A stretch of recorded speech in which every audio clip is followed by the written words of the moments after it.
Muito bom dia, agronegócio. Terça-feira, 24 de janeiro de 2023. Agora são 8 horas, 45 minutos pelo horário oficial de Brasília. Estamos no ar com a nossa abertura de mercado e estamos ao vivo em todas as nossas plataformas, todas as nossas redes sociais, Notícias Agrícolas, Instagram, YouTube, todos eles ao vivo para que vocês sejam sempre os produtores rurais mais bem informados do Brasil, como sempre, né? Lembrando a você que o Bom Dia Agronegócio tem o apoio da Cochupé, a maior cooperativa de cafeicultores do mundo, e que Letícia Guimarães nos acompanha nos bastidores pela redação do Notícias Agrícolas para te trazer ali a nossa interatividade, para garantir a nossa interatividade. Então nós vamos juntos.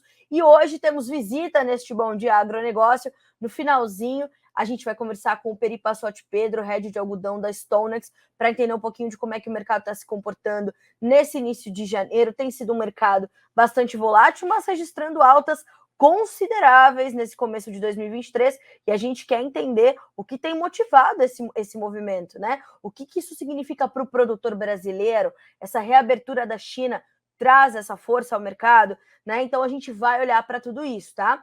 Por isso que as nossas linhas de comunicação estão abertas a partir de agora. YouTube, Instagram, Facebook, tudo funcionando para que você mande a sua pergunta, mande o seu questionamento sobre quais mercados você quer saber mais. Compartilhe essa live com os teus colaboradores, com os teus colegas, com, né, quem você achar de direito, para que as informações do Bom Dia Agronegócio possam chegar ainda mais longe, tá bem assim? Então vamos juntos. A gente vai começar, como a gente sempre faz, fazendo uma rodada de preços. Aí na sequência, a gente vai destacando os mercados. Por quê? Porque hoje a gente vai falar, claro, de Lula ainda na Argentina, a gente vai falar sobre os grãos que voltam a subir na Bolsa de Chicago, a gente vai falar sobre algumas mudanças no BNDES, a gente vai falar também sobre a chuva que pode atrapalhar a colheita ali no Brasil Central. Então a gente tem muitos destaques, a gente vai falar sobre leite, a gente vai falar sobre boi e a China, então a gente está ali tratando de entender alguns mercados para que a gente possa informá-los melhor e vocês possam tomar melhores decisões. Combinado assim? Vamos seguindo, portanto. Bolsa de Chicago para a gente começar. A gente tem alta na soja de 0,5%, 14 dólares e 97 centes por bushel. O milho, 6 dólares e 70, com alta de 0,7%. O trigo, 7 dólares e 24, alta de 0,7% também. Ainda na Bolsa de Chicago, o farelo de soja se destaca hoje com alta de 1,6%. 469 dólares e 40 centes por tonelada curta. O óleo de soja, 61 centes mais 58 por libra-peso, uma baixa de 0,7%. Então, a gente vai entender já já que essa alta forte no farelo e essa baixa considerável no óleo vão deixar o mercado da soja ali quase que com estabilidade, ainda mais que ontem despencou mais de 20 pontos, né, no pregão dessa segunda-feira, ali refletindo algumas mudanças nos fundamentos, que já já a gente vai comentar também. Café caindo hoje na Bolsa de Nova York, 1 dólar e 57 mais 52 por libra-peso, 0,7% de baixa. Açúcar, 19 centes mais 69 por libra, 0,05% de queda. O algodão caindo hoje na Bolsa de Nova York, 0,2% para 87 centes mais 20 por libra-peso. Já já o Peri vai nos explicar um pouco mais do que está acontecendo nesta semana e neste começo de 23. O petróleo tem dia de alta, mais uma vez, 81 dólares e 95 centes por barril no WTI, que sobe 0,4%, enquanto o Brent tem alta de 0,3% para 88 dólares e 44 centes por barril. Novo dia de altas para o gás natural, 2,3% de ganho agora. O ouro sobe também, 0,6% de alta.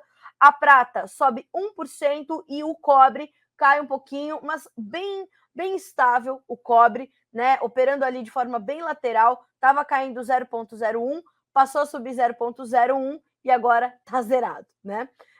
Dólar Index, temos também 0,2% de baixa, 101.755 pontos. Então, a gente está aqui, né, nesse retrato inicial do mercado, para na sequência a gente vir a detalhar ali os mercados que são, nesse momento, mais destacados, aqueles que vão exigir um pouco mais de monitoramento, e como eu já pontuei, tem já mercado do algodão detalhado com quem sabe mais que nós, Peri Passotti Pedro, head de algodão da Stonex, ok? Bom, Trouxemos, então, os mercados nas bolsas de Chicago e Nova York. Os negócios no Brasil abrem já, perto de 9 horas, então um pouquinho depois das 9 a gente já consegue ter andamento das cotações na B3, o dólar e tudo mais, mercado financeiro.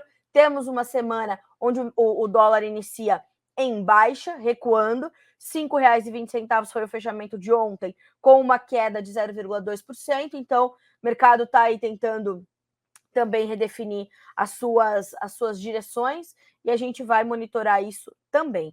Lembrando que a China está de feriado do Ano Novo Lunar, então vai até o final do mês, ou seja, a gente não tem as referências da Bolsa de Dalian, tá? Levantamento não, análise de Eduardo Vanin, da Agriinvest Commodities, para este primeiro retrato, com as suas rápidas da manhã.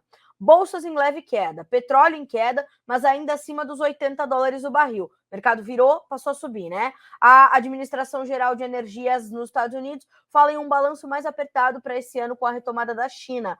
A Europa continua desviando sua demanda de petróleo e diesel da Rússia para os Estados Unidos, o que puxa o petróleo WTI principalmente. Na China, o regulador do sistema de energia está pedindo um aumento da queima de carvão. Já era sabido que isso ia acontecer, né? Já estava previsto. Parece que a economia já está se acelerando. Mais apostas em soft landing da economia americana, ou seja, aquele pouso suave. Vamos entender como fica depois do turbilhão de 2022, das preocupações inúmeras. Vamos entender como fica, então, esse restabelecimento e esse entendimento de que há mais apostas de que a economia americana vai se recuperar de uma forma mais tranquila do que se imaginava há alguns meses, né? Talvez a gente tenha um cenário aí melhor, portanto, vamos entender, vamos acompanhar. Bom, trazida a nossa rodada de preços e esse retrato, como eu costumo chamar, esse retrato inicial do mercado, primeiro quero agradecer aqui as nossas mensagens de bom dia que eu estou recebendo, né? Tem muitas perguntas aqui sobre os preços da arroba do boi, a gente vai trazer mais informações sobre isso aqui. Tem perguntas também sobre mercado de soja já, e tem muitas mensagens de bom dia. Quero agradecer a todos vocês pela gentileza de sempre, principalmente pela confiança no nosso trabalho, pelo prestígio da audiência de vocês. Eu lhes agradeço mais uma vez e vamos juntos. Bom, como eu disse, eu vou começar a nossa conversa de hoje, depois dos preços, trazendo ali algumas mudanças do que está sendo alinhado entre Lula e Alberto Fernandes e as equipes econômicas lá na Argentina. A primeira agenda internacional de Lula, então, é no país de Alberto Fernandes e Cristina Kirchner, inclusive em reuniões separadas, né? Cristina Kirchner não participou da reunião com Fernandes, Fernandes não irá participar de um encontro que Lula poderá ter com Cristina Kirchner. A gente já sabe que há uma rusga entre os dois, né? E um distanciamento que já vem sendo, inclusive, motivo, né? Um dos motivos da crise política, troca de ministros, trocas de nomes importantes que eram nomes de confiança de Kirchner ou nomes de confiança de Fernandes. Então, há uma crise política instalada na Argentina, isso é sabido, bem como há uma crise econômica e financeira também. Mas, para isso, a gente vai ter a mãozinha ali do Brasil para ajudar. Olha aí que coisa boa, né? O que está acontecendo, né? Vamos então à nossa primeira manchete. Brasil e Argentina, o que vem por aí, né? O presidente Lula continua por lá, alinhando projetos com o presidente Alberto Fernandes, e a gente vai buscando entender o que acontece. A primeira delas, acho que ontem nós falamos aqui sobre isso pela manhã, no Bom Dia Agronegócio, mas mais notícias vieram na parte da tarde, que é o que a gente vai comentar agora. Nós falamos daquele projeto iniciado para a criação de uma moeda única, a SUR, que deve ser uma moeda para transações comerciais, não para o uso das populações, tanto brasileira quanto argentina. Foi dado o start para essa moeda comum para transações comerciais e internacionais. Então, a gente falou sobre isso ontem, e hoje a manchete, né, desde ontem à tarde, a manchete é de que o Brasil vai financiar exportações para a Argentina, segundo explicou o ministro da Economia, o ministro da Fazenda, Fernando Haddad. Veja só, o Banco do Brasil vai financiar exportações para a Argentina com garantias soberanas dos dois países. A informação foi divulgada nesta segunda-feira pelo ministro da Fazenda, Fernando Haddad. Atualmente, a pasta elabora a criação de um fundo garantidor para alongar o prazo do financiamento. Abre aspas para o ministro. Temos uma equipe dedicada a encontrar uma forma que dê garantias não apenas para os exportadores, mas também para o Brasil e para o Banco do Brasil em particular, que vai financiar as exportações por emissão de carta de crédito, que dê garantias que no topo das relações comerciais estarão os dois países garantindo seus créditos com base em algum ativo real e conversível, comentou Haddad durante uma explicação sobre a ideia de uma moeda comum entre os dois países para relações comerciais, que foi um dos principais assuntos abordados na viagem do presidente Luiz Inácio Lula da Silva a Buenos Aires. Ambos os governos buscam alternativas para aumentar as relações comerciais entre os dois países. Para o governo brasileiro, uma das maiores dificuldades para que isso aconteça é a baixa aceitação do peso argentino, que está extremamente desvalorizado, né, diante da crise econômica instalada e profunda que se enraizou no país argentino. O Banco do Brasil não vai tomar risco nenhum dessa operação de crédito para exportação, diz Fernando Haddad. Nós vamos ter um fundo garantidor soberano que vai garantir as cartas de crédito emitidas pelo Banco do Brasil para exportadores brasileiros. Nem o Banco Argentino que estiver financiando o importador, nem o Banco do Brasil que estiver garantindo o exportador estão envolvidos no risco, reforçou o Ministério da Fazenda. Então, o que nós já sabemos é que este é um assunto que está em pauta em praticamente todos os veículos de comunicação, tratando de economia ou não, né? É primeira página de uma série de uma série de veículos de comunicação tratando disso. O Correio Brasiliense, por exemplo, destaca isso como América do Sul. Lula aposta na reconstrução de pontes para fomentar comércio. Na Argentina, anuncia projetos de longo prazo e busca retomar a normalidade das relações abalada no governo Bolsonaro. E Lula deve se unir também a alguns outros líderes de esquerda na América Latina, como o presidente do Chile, o presidente do Peru. Então, a gente tem visto né, da Colômbia, corrigindo os presidentes do Chile e da Colômbia, e Peru está numa outra crise política também bastante grave. E isso tudo vai continuar na pauta. Por que isso tem tanto interesse, né, do brasileiro e da mídia brasileira? Porque é dinheiro do BNDES que será destinado a fomentar a infraestrutura em outros países também. Então, isso está na conta e precisa ser considerado, né? A gente está de olho nisso e acompanhando bem de perto, né? Então, a gente vai ter que investigar com os especialistas internacionais, em relações internacionais, o que isso continua a querer dizer para o Brasil, para a economia brasileira, para a nossa infraestrutura, para os nossos investimentos, para o nosso comércio. Né? Isso é completamente importante da gente entender. E claro que já está também no radar dos mercados e no entendimento, ou na necessidade do entendimento, essas relações também, essas reuniões que Lula deve ter com Nicolás Maduro, presidente da Venezuela. Né? Então, a gente tem diversas perspectivas desse momento, diversas análises, e é importante a gente ir monitorando e tentando entender o que acontece, o que se efetiva de tudo que está sendo reportado, o que vem para ficar, o que será passageiro. Aí eu vou para a nossa próxima manchete, para o nosso próximo destaque, que é a questão das mudanças ali no BNDES. Então, a gente vai falar do nosso próximo destaque, porque justamente a gente precisa entender, né, o que está previsto agora, porque o BNDES vai voltar a financiar obras em países vizinhos, né? Inclusive, essa é a manchete do Valor Econômico dessa terça-feira, dia 23, uma das manchetes do Valor Econômico, que destaca mais uma vez a viagem de Lula, né, à Argentina para fazer esses anúncios. Então, veja, o BNDES, Banco Nacional de Desenvolvimento Econômico e Social, foi apontado por Lula como possível financiador do gasoduto de Vaca Muerta, e o Banco do Brasil deve liderar as operações de crédito para comércio exterior garantidos pelo FGE, fundo de garantia à exportação. Nos governos petistas anteriores, nos diz o valor econômico, a expansão dos bancos públicos, sobretudo o BNDES, foi muito criticada. O financiamento a obras no exterior envolvia subsídios em muitos casos. Porto de Mariel, em Cuba, foi um dos exemplos mais emblemáticos desse momento, né? O financiamento a obras no exterior envolvia subsídios em muitos casos. Em algumas ocasiões, o país deixou de receber pelos empréstimos a governos estrangeiros. Nós estamos falando de economias muito fragilizadas. Então, sim, eles iam deixar de receber.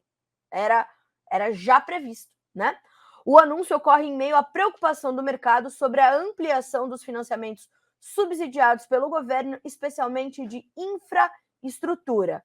Para tentar resolver o problema de falta de liquidez em reais para importadores argentinos, o governo decidiu criar uma linha de crédito para financiar o comércio exterior, que será garantido por esse fundo, com contrapartida de contratos depositados em Nova York para assegurar a conversibilidade, mas sem subsídio brasileiro. A ideia, segundo uma fonte do Ministério da Fazenda, é que qualquer banco possa conceder o empréstimo e que os recursos sejam depositados diretamente para o exportador brasileiro para que sejam utilizados apenas em transações comerciais. Carla, o que você acha disso? Não tenho toda a capacidade de análise que eu gostaria de ter para dizer para vocês como eu estou observando essas manchetes, mas que para mim trazem preocupação, trazem, uma vez que nós temos que entender que essas economias que a gente está tratando e são importantíssimas de terem relações comerciais, são parceiros importantes do Brasil, mas têm as suas economias fragilizadas. A gente está falando de financiar obra nesses países já com riscos iminentes, que nós já conhecemos. Mais do que isso, a gente precisa fomentar as coisas aqui no Brasil, né? O presidente Lula, durante toda a sua campanha, se dedicou a listar as mazelas desse país e agora a gente está pensando primeiro em fomentar outras situações em outros lugares. Então, assim, essa é uma opinião, não é nem uma análise, é uma opinião muito preliminar do que está acontecendo, porque, como eu falei, vamos entender o que vem na sequência, o que se efetiva ou não. Aí, o ministro Sérgio Massa, da Economia na Argentina, afirmou que os países decidiram firmar um acordo entre o Banco do Brasil e o Banco de la Nación, Argentina, para permitir exportações de empresas brasileiras para a Argentina e vice-versa. A expectativa de Massa é de que os financiamentos sejam operacionalizados já em fevereiro e retomar as relações comerciais com a Argentina, que caiu para patamares inferiores aos registrados antes da criação do Mercosul. O acordo assinado ontem também garante fluxo financeiro livre entre os países para abrir possibilidade de empresas brasileiras retirem seus recursos da Argentina sem restrições. E segue a matéria, trazendo todos os detalhes, né? E a gente, como eu falei, vai buscar esse entendimento com os especialistas em relações internacionais para saber até onde devemos nos preocupar, até onde isso pode trazer alguma solução, alguma vantagem ao Brasil, que é o que a gente precisa considerar, porque, volto a dizer, o Brasil tem problemas e a gente precisa resolvê-los, né? Onde não os temos, estamos ali tentando, né, achar a invenção da roda, ao invés de fazermos o que já vem dando certo. Então, vamos seguindo por aqui. Esses dois assuntos são bem importantes de você manter no seu radar e a gente está te trazendo tudo aqui pelo Notícias Agrícolas, não só no Bom Dia Agronegócio, mas ao longo da nossa programação. Na sequência, vamos falar de clima, porque as chuvas deverão trazer bastante problema e preocupação para algumas partes do Brasil nesse final de mês, segundo informações do IMET, o Instituto Nacional de Meteorologia, estados que devem ter uma precipitação mais acentuada e podem sentir dificuldade na colheita. Minas Gerais, Goiás, Mato Grosso e Mato Grosso do Sul. Ontem, o Mamedes Luiz Melo, que é meteorologista do INMET, esteve conosco aqui no Notícias Agrícolas, né, dando entrevista ao Alexander Horta para a gente fazer essa previsão até o final de janeiro, quando a gente vê o ritmo da colheita tomar mais fôlego aqui no Brasil. E, de fato, a gente deve ter essa preocupação, essa colheita um pouco mais lenta, porque as chuvas devem ser persistentes até esse final de mês, podendo atrapalhar, portanto, os trabalhos de campo. Já no Rio Grande do Sul, temperaturas de 40 graus serão registradas antes das chegadas da chuva no final da semana. Se lembram que ontem eu falei que os modelos internacionais também falavam sobre algumas chuvas podendo chegar ali ao Rio Grande do Sul a partir de quinta, sexta-feira? Pois é o que os modelos aqui do INMET também nos sinalizam. Então, a gente está buscando entender e a gente vai também monitorar. O que a gente já tem de informação? A gente já tem algumas perdas de potencial produtivo em partes de Mato Grosso, em partes de Goiás, por conta do excesso de chuvas. Algumas regiões do Paraná também sofrem com as chuvas insistentes e excessivas, e isso deixa com que a soja vá perdendo, né, o grão vá perdendo peso, grãos ardidos, grãos avariados, a soja brotando no campo, em alguns locais chega a mofar a vagem. A gente sabe que o excesso de chuvas é sempre um desafio para o produtor brasileiro. Mas ontem os relatos de Wlamir Brandalize apontavam para um aumento da média produtiva nas regiões que já têm a possibilidade da colheita em relação ao ano passado. Cerca de 8 a 10 sacas a mais, principalmente no estado de Mato Grosso, nas áreas onde a colheita já é possível, em relação à safra 21-22, o que, inclusive, segundo ele, tem ajudado a manter certa pressão sobre as cotações em Chicago, porque mostra que a oferta vai aumentar. Inclusive, quero me direcionar especialmente a um dos nossos internautas, vou até buscar o nome dele aqui, que me questionou de forma muito gentil e educada, aliás, eu sempre digo isso, né? Por favor, me questionem, discordem de mim, mas só, né, o importante é só me respeitarem, né? Ontem eu fui bastante hostilizada aqui no Bom Dia Agro, nessas manchetes políticas, né? Mas o Leodir Baraini, muito gentilmente, ele comentou no post que nós fizemos, né, um recorte do Bom Dia Agro para falar sobre as chuvas que chegaram à Argentina no final de semana. E qual era a preocupação? Ele me dizia o seguinte: Carla, vocês vêm falando sobre grandes safras, essas safras não vão acontecer. E foi o que eu disse ao Leodir e volto a dizer aqui para vocês. Embora nós tenhamos perdas muito severas no Rio Grande do Sul, perdas de potencial produtivo no Brasil Central, a gente vai ter uma safra maior do que a safra passada. E devemos ter uma safra que alcance ali 150 milhões de toneladas. Se não alcançar 150 milhões, vai vir um pouquinho abaixo disso, mas não é um número muito menor do que se registra nas estimativas atuais. Os números deverão ser corrigidos, tanto a Conab quanto o USDA, e é isso que eu quero reforçar. Leodir e amigos, não se trata de uma estimativa do Notícias Agrícolas, se trata das estimativas oficiais. Então, a gente está falando da estimativa da Companhia Nacional de Abastecimento, a Conab, ou a gente está falando de uma estimativa de um USDA, um Departamento de Agricultura dos Estados Unidos, e é a esses números que o mercado reage, Leodir e amigos. Então, não é uma estimativa da Carla Mendes, não é uma estimativa do Notícias Agrícolas, é uma estimativa oficial que bate lá em Chicago e exerce essa pressão sobre os preços. Então, não tem como a gente dizer, não, a safra será menor, a safra será maior, né? São as estimativas, nós somos apenas os mensageiros dessas estimativas. Se a gente olhar, por exemplo, para a safra da Pátria Agronegócios, a gente está falando de um número que está um pouco abaixo de 150 milhões. Se a gente olha para o número das safras e mercado, a gente está falando de um número um pouquinho acima de 150 milhões. Então, a gente tem todo esse entendimento. Quando a gente olha para a Argentina, a gente está falando de uma safra que deverá ser de menos de 40 milhões de toneladas. Isso é ponto de convergência entre os analistas e consultores. Menos de 40 milhões de toneladas. Ou seja, o Mato Grosso vai colher uma safra maior do que toda a Argentina. Então, são esses números que vão chegando ao mercado, inevitavelmente, e vão exercendo movimentos de pressão ou de estímulo às cotações, né? O que nós temos visto hoje? E já a gente vai partir para o nosso próximo destaque, que é esse movimento de alta dos preços. A gente vê essa questão climática e essa questão das chuvas chegando ainda muito presentes, né? no mercado, mas a sinalização de que a oferta brasileira, apesar de ter seus problemas e de suas perdas, ela poder compensar parte do que se perdeu na Argentina, pesa sobre o mercado inevitavelmente, tá?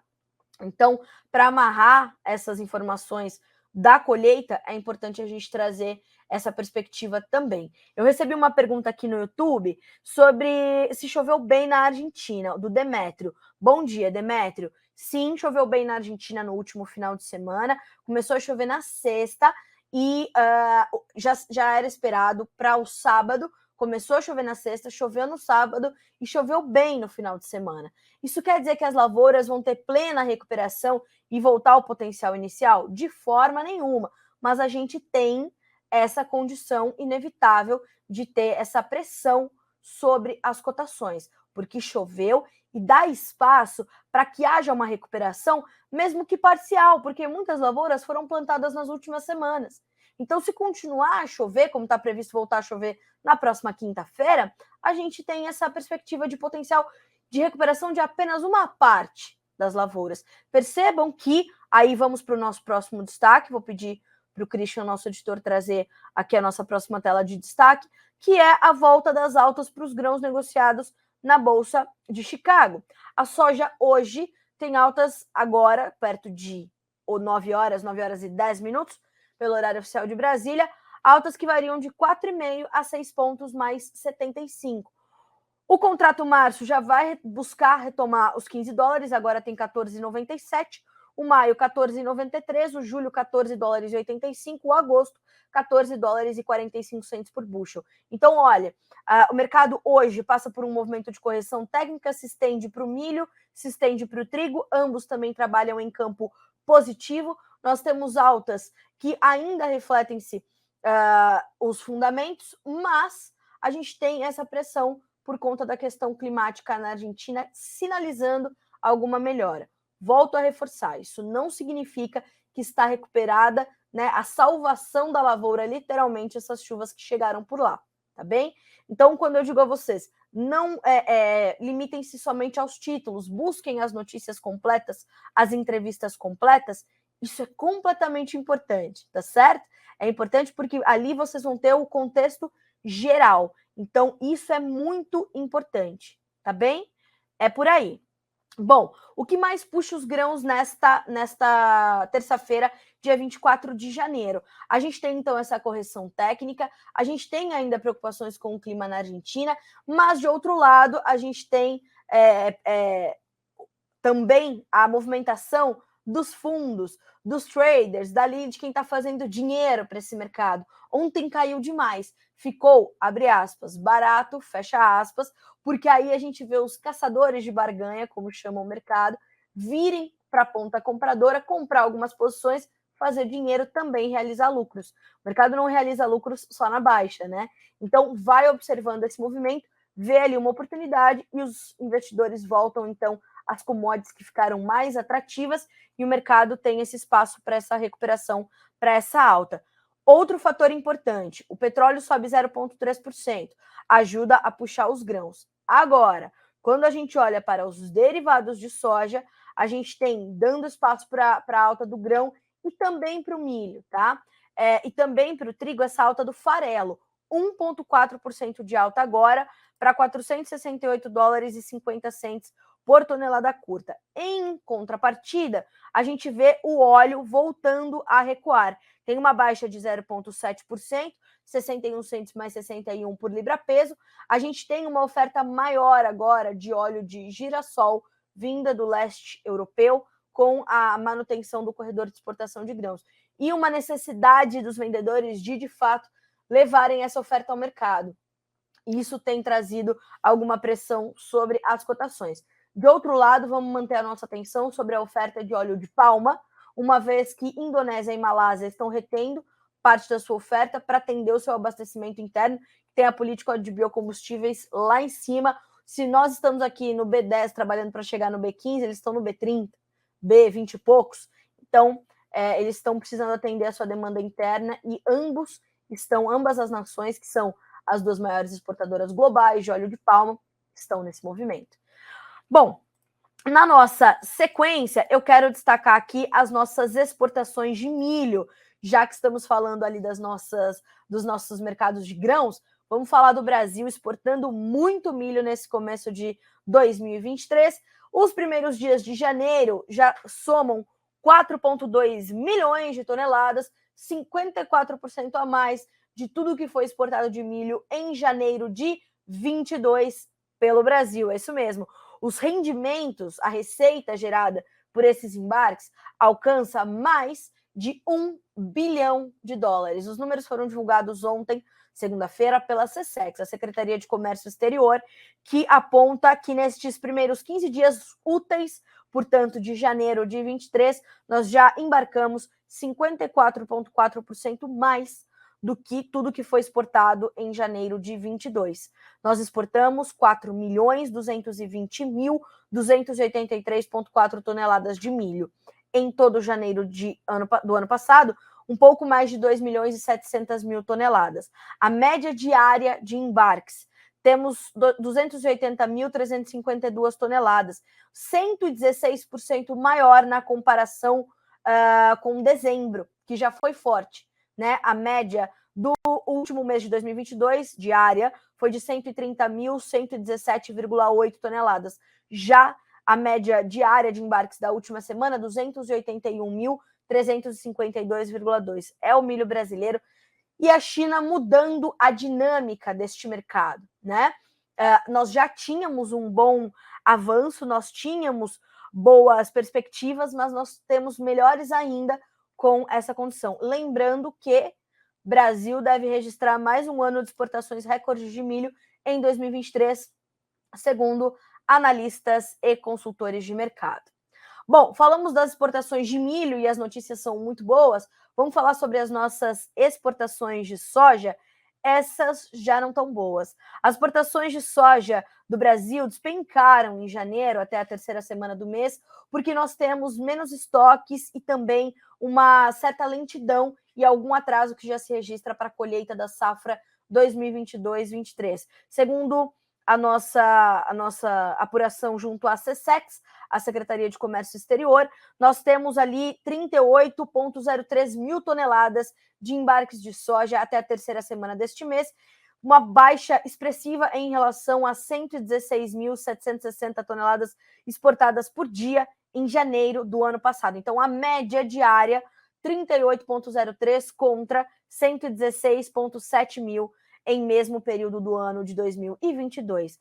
Volto a reforçar, o desempenho mais lento reflete os menores estoques disponíveis de soja neste momento, também porque tivemos uma quebra na safra 21-22 e também pela colheita mais lenta deste ano. Então, unindo esses dois fatores e com menos soja disponível para exportar, os nossos embarques estão sendo mais lentos. E, de fato, as expectativas do mercado é de que haja uma retomada desse ritmo das nossas exportações, na medida em que a colheita ganhar um pouco mais de fôlego, estar um pouco mais avançada e nós tivermos ali uma recomposição dos nossos estoques, da nossa oferta, para que haja essa intensificação das nossas exportações. Nada fora do que estava previsto, tudo dentro do já esperado, diante das perdas do ano passado e da colheita, das chuvas atrapalhando a colheita neste início de safra 22-23, trabalhos de campo que estão um pouco mais emperrados. Os últimos números da AG Rural apontam que 1,8% da área nacional de soja já havia sido colhida até a última quinta-feira, contra 4,7% do mesmo período do ano passado. Mais do que isso, né, nós tivemos também ali uma dificuldade, né, no plantio no começo do ano, ou no começo da temporada, por conta de períodos de seca. Então, essas informações todas vão trazendo os seus resultados agora. Então, atenção aos nossos números de exportação, mas perspectivas de termos um ano de exportações recordes no Brasil, diante de uma safra que também deverá ser recorde. As estimativas das mais variadas apontam as nossas exportações superando 90 milhões de toneladas. Bom, falamos das nossas exportações de milho, falamos das nossas exportações de soja. Agora, a você que está nos acompanhando pelo Instagram, sugiro que você migre a sua audiência lá para o nosso canal no YouTube, porque a gente vai encerrar por aqui no Instagram para convidar o nosso convidado, para convidar o nosso visitante desta edição de terça-feira do Bom Dia Agronegócio, Peri Passotti Pedro, head de algodão da Stonex, e a gente encerra a nossa transmissão pelo Instagram por aqui, te convidando a estar conosco amanhã novamente aqui no Bom Dia Agronegócio, e vai direto para o nosso canal no YouTube, Notícias Agrícolas Oficial, para você continuar nos acompanhando e acompanhar essa entrevista com o Peri Passotti. Para você que está no Instagram conosco, até amanhã ou até daqui a pouco lá no YouTube.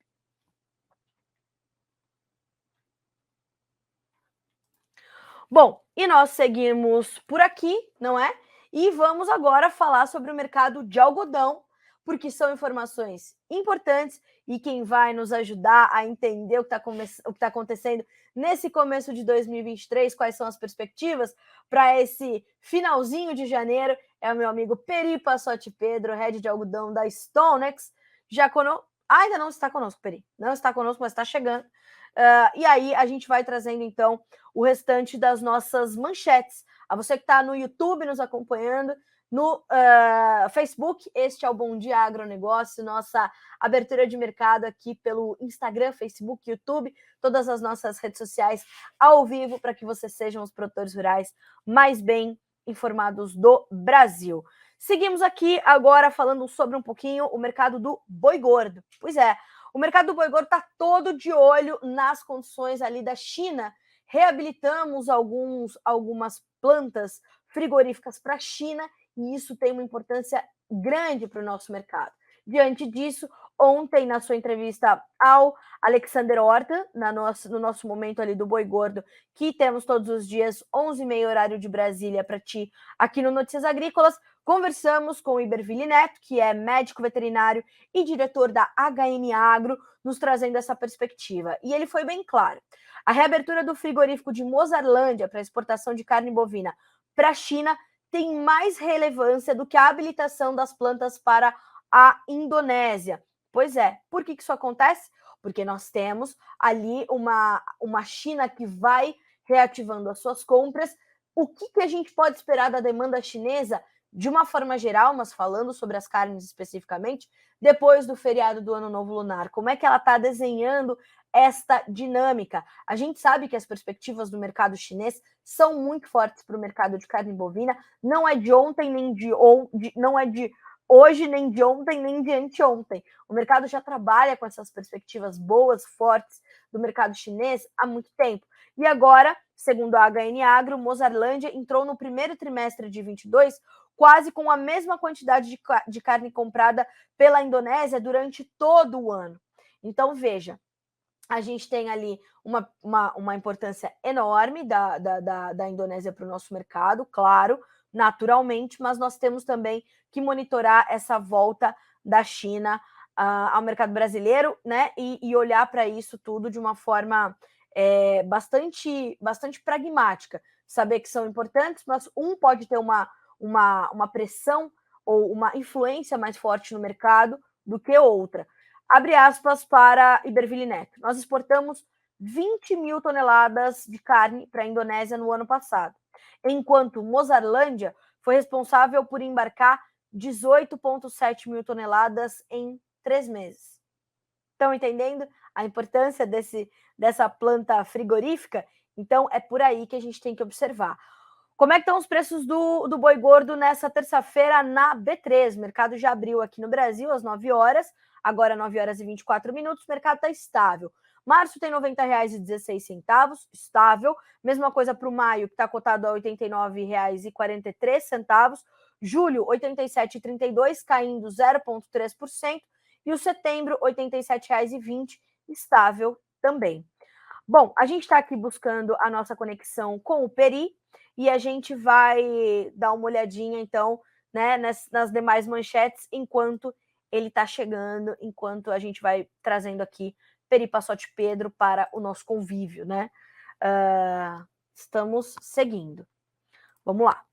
Além do mercado do boi gordo, queria falar com vocês também sobre os preços do leite. os preços estão pressionados, seguem pressionados, e a gente vai buscando entender também como é que essa tendência pode ser revertida nos próximos meses. Segundo as informações do CPEA, que chegaram nesta segunda-feira, nós temos uma pressão nos pagamentos, ou seja, no preço recebido pelo produtor no mercado de leite, né, nos últimos meses, e houve essa pressão até o pagamento de dezembro do leite captado em novembro, mas com uma possibilidade de reversão bastante próxima. Ouça só o que diz o CPEA. O preço do leite captado em novembro e pago aos produtores em dezembro de 22 foi de R$ 2,53 por litro na média Brasil, uma baixa de 6,7 frente ao mês anterior, mas 12,8% maior do que o registrado no mesmo período de 2021 em termos reais. Considerando-se a média de janeiro a dezembro de R$ 2,70 por litro, o patamar de preços subiu 13,1% em relação ao registrado em 2021, com os valores já tendo sido deflacionados pelo IPCA de dezembro. O último quadrimestre de 22 foi marcado por consecutivas quedas nos preços do leite ao produtor devido à demanda enfraquecida por lácteos na ponta final da cadeia. Com o menor nível de renda da população, a pressão dos canais de distribuição por cotações mais baixas segue constante e, para assegurar as vendas, os laticínios têm trabalhado com preços em queda há 5 meses, cenário que é repassado ao produtor. Mas agentes consultados pelo CPEA, os pesquisadores do CPEA, apontam que, como reflexo de uma menor disponibilidade de leite no campo, que também tem sido afetada pelo Laninha, que castiga as pastagens, diminui a produtividade, né? E a gente tem ali chuvas em excesso no sudeste e forte estiagem no sul, diminuindo a margem do produtor, os preços do leite spot aumentaram a partir da segunda metade de dezembro. Em Minas Gerais, a média passou de R$ 2,31 por litro para R$ 3,01 na segunda quinzena de janeiro, uma alta já de 30%, segundo pesquisa do CPEA. Além disso, é importante pontuar que a oferta de lácteos, segundo ainda a instituição, também se restringiu nesse início de ano devido à queda nas importações. Os dados da SECEX mostram redução de apenas 0,2% no volume importado de novembro para dezembro, mas destaca-se como o menor volume importado desde setembro do ano passado. Ou seja, em resumo, a manchete do CPEA é: demanda enfraquecida pressiona até dezembro, ou seja, leite captado em novembro pago em dezembro, como eu acabei de relatar. Mas inversão de tendência pode estar próxima, oferta mais restrita. Então, olho vivo no mercado do leite, porque pode ter mudança, pode ter reversão de tendência. Temos o Peri? Ainda não temos. Tudo bem? Vamos seguindo por aqui o nosso Bom Dia Agronegócio. São 9 horas e 28 minutos pelo horário oficial de Brasília. E eu estava aqui ainda, né, chegando nos nossos comentários, né? Vamos lá. O pessoal da Royal Rural com a gente, aliás, muito obrigada, viu? O time da Royal Rural sempre muito gentis, muito atenciosos conosco. Um abraço pro meu amigo Ronaldo, que está lá em Londres nos acompanhando, né? O João, o Humberto nos mandando bom dia. O Carlinhos Augusto, que é fã do nosso programa, parabenizando pela transmissão das informações. Obrigada, viu, Carlinhos? A Lívia Pacheco me perguntando como é que tá a arroba do Boi Gordo. Trouxemos as perspectivas, trouxemos o mercado. Meu amigo Márcio Eno também conosco, e o Márcio Fagundes, o Márcio que é do Paraná, de Açaí, e o Márcio Fagundes que é de Curitibanos, em Santa Catarina.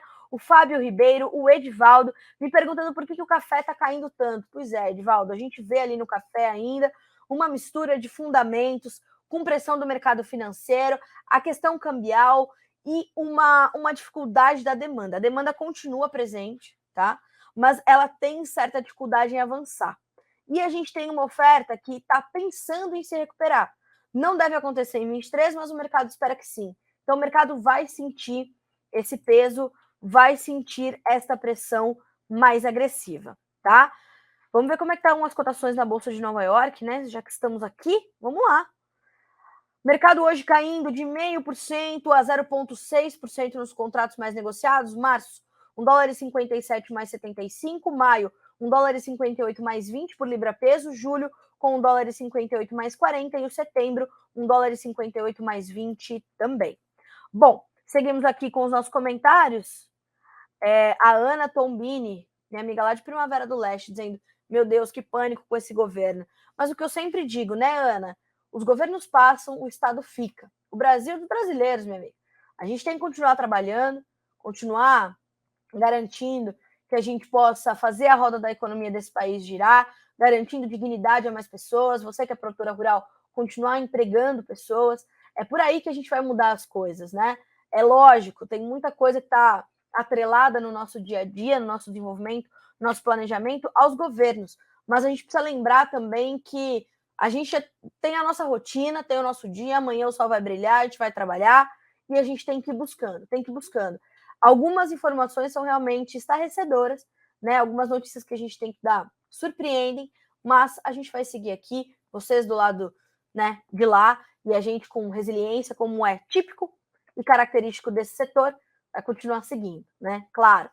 Bom dia, e o mercado do arroz, qual o cenário nos próximos dias? Deixa eu ver se eu consigo buscar aqui as informações quentinhas e atualizadas do mercado do arroz para você, Valmar. Deixa eu dar uma olhadinha aqui. Eu acho que ainda não temos, mas, assim, sabe uma coisa boa que tá para acontecer?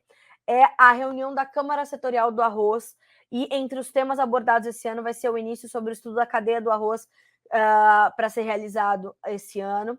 E isso é muito importante para a gente entender essa cadeia, que é uma cadeia complexa, diga-se de passagem, e ela precisa desse estudo realmente. Vai ser muito importante que a Câmara Setorial dê atenção a isso, né, para que a gente possa diagnosticar os momentos de produção, de oferta, de demanda, saber como o mercado se comporta diante disso, aonde estão as maiores regiões demandadoras, quais são os nossos potenciais de exportação, como caminha o nosso abastecimento interno. Então, a gente está nesse ponto. E um ponto também que deve ter espaço nessa reunião da Câmara Setorial é a redução da área da cultura do arroz no Brasil todo, abre aspas para o senhor Daire Coutinho, que é o presidente da Câmara Setorial. Há 18 anos, praticamente, o país reduz sua área de arroz e agora, nos últimos 3, houve uma mais acentuada redução da área no Rio Grande do Sul, maior estado produtor do Brasil.